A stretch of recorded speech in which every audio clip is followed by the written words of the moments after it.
Seberapa sering kondisi itu, kondisi bayi lahir tidak menangis itu? Kondisi bayi tidak melahir itu kalau dalam bahasa medis namanya aspeksia. Mungkin prevalensi atau angka kejadiannya itu rata-rata mungkin sekitar 10%. Jadi kalau kita punya 100 bayi yang lahir atau 10 lah katakannya, itu pasti minimal 1 atau 2 itu biasanya akan mengalami kejadian nggak menangis. Oke. Gitu. Dan di antara yang tidak menangis itu biasanya sebagian lagi membutuhkan resusitasi sampai sampai tingkat yang advance. Tapi kalau sebagian kecil sih yang tidak menangis itu cukup dilakukan resusitasi biasa. Sebenarnya bayi-bayi itu nggak perlu yang aneh-aneh, Mas. Kalau misalnya dia nggak menangis, ya jangan panik dulu karena memang kadang kan kalau proses persalinnya sulit atau lama atau segala macam itu kan bisa bayinya lahirnya dengan lemah ya atau keple lah istilahnya. Nah itu cukup dikeringkan, dihangatkan, Heeh. dirangsang taktil gitu kan. Di apa sih? Rangsang Dipegang? taktil Apa tuh? istilahnya. Jadi seperti punggungnya itu seperti diusap-usap gitu. Heeh. Tapi ini Mas, ini perlu juga nih saya jelaskan karena kadang-kadang ada kesalahpahaman.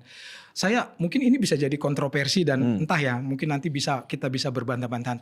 Tapi kalau yang bayi ditelungkup-telungkupkan itu, yang diangkat-angkat itu kadang-kadang ada video-video yang viral itu entah Nggak yang dari ngelihat, dalam negeri ada Mas, dari dalam negeri ataupun di luar negeri itu sebenarnya kalau menurut saya mohon maaf itu nggak dianjurkan Mas. Karena kalau dengan diangkat ke atas itu dengan diginikan bayi baru lahir itu resiko cedera pada otak yang masih baru lahir ini besar loh. Jadi baby second syndrome, Oh. jadi bisa Bell palsy, nanti bayinya cacat dan segala macam gara-gara itu bisa. Jadi sebenarnya kalau dia nggak menangis jangan panik dulu. Kadang-kadang kalau melahirkan di desa apalagi bukan dengan tenaga kesehatan ya, kalau ditepuk-tepuk enggak, justru bayi itu dia akan lebih sensitif dengan rangsangan yang lebih ringan Oke. dibandingkan dia dipukuli sampai cedera gitu.